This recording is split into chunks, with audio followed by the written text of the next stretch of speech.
We move on to television and a new sitcom, the first episode of which was screened earlier this evening on BBC1. Chalk is set in a comprehensive school and was written by Steven Moffat, whose award-winning marital comedy series Joking Apart was shown on this channel. His first effort for the big school of BBC1 showed some evidence that Moffat had been doing his homework on the sitcoms of the past, with particular reference to Fawlty Towers. For arriving at Galfast High, a new teacher, Susie Travis, encountered both a rat on the loose and a dead body. Please excuse Janet's lack of professional decorum. She's been walking outright all morning. Room 17? Look, perhaps you'd care to come round for dinner some night, you know, so we can discuss your career, your future at the school, perhaps. Oh, what? You're asking me on a date now? But no. As a colleague, as your deputy head. And anyway, you've met my wife. Come on, lover. Time to move your latest victim. Please. Right class, pay attention. I want you all to, I want you to pray. Well, get on with it. Heads down, eyes shut, pray. Sir, this is English. Well, it'll be a nice surprise for him, won't it? Sir, I have a letter from my parents. We don't believe in any form of worship. Well, just keep it social, then. Well, come on.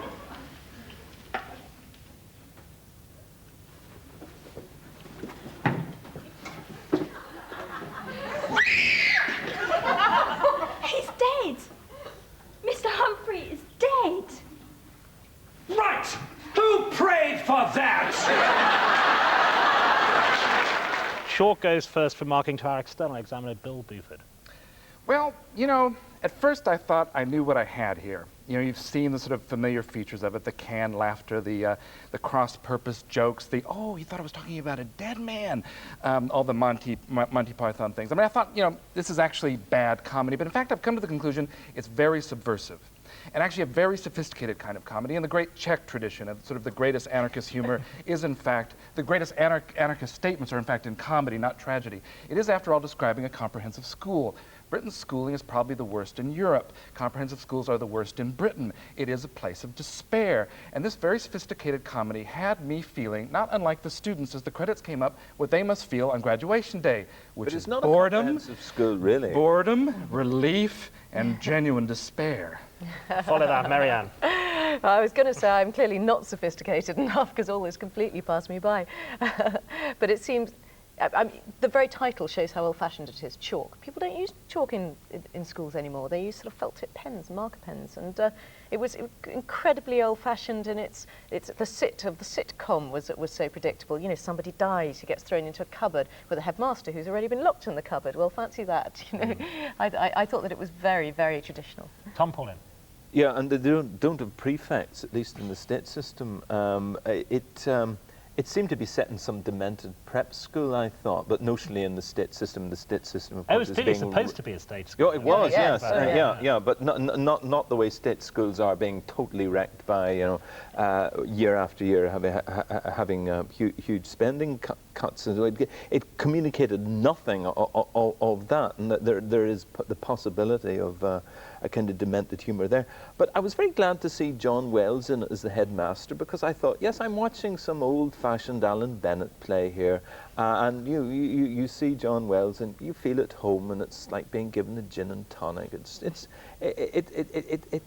comforting. I thought. It would have taken many gin and tonics to get through. What I thought was strangest about it was, as you say, how apolitical it was. I mean, who would believe that there could be an election at any time, that the BBC could cheerfully stick out a series set in a school and not worry that it might run during an election campaign, because there is no politics, one of the most political subjects absolutely there is around. And that seemed extraordinary. Time, and what seemed it could have been set actually anywhere. It didn't have to be a school. It could have been the BBC. It could have been a railway station. Yeah. I mean, it could have been a magazine. It could have been a bus station.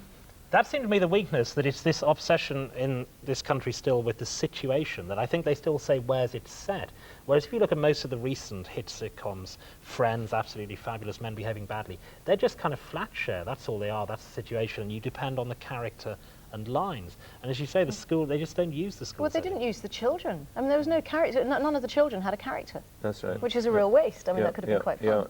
But I feel slightly kind towards it because Moffat did write a very good sitcom, a domestic one on BBC2. What happened to him then? I'm joking. Well, he moves over to the channel, and I think they tell you to be a bit broader. He still has a talent for farce. That sequence we saw with him asking the class to pray, and then that last line, who prayed for that? I mean, that shows definite talent. Yeah, was the there's best a bit, good probably. level of dimension, unexpectedness in it, and there is a farce element. I loved John Wells locked in the cupboard and sticking his head up above the door. I thought there were when he was in there with a dead body. I thought there were moments. And I also thought the potentially very headmaster, good. it seemed to me a good joke, the headmaster, rather unworldly, trying to demonstrate the way in which God was present and yet couldn't be seen by teaching his religion lesson from inside a cupboard. And the cupboard is then used. That seemed to me to show promise. It had some occasional moments of cleverness, but I have to admit, I was just astonished at how dire it was. I couldn't watch it. I would have never watched it unless I was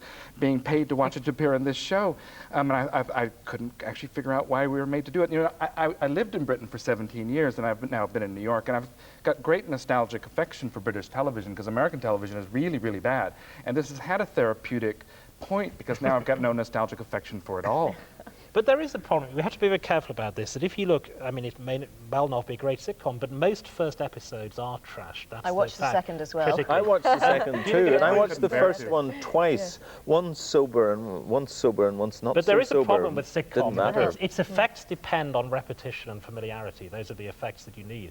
And therefore, I think you have to take a bit of a leap of faith. And I personally would be We prepared. shouldn't be rubbishing it entirely. I think it has potential. I would give it another chance. We'll do Tom better. feels the same. Chalk continues on Thursdays on BBC One.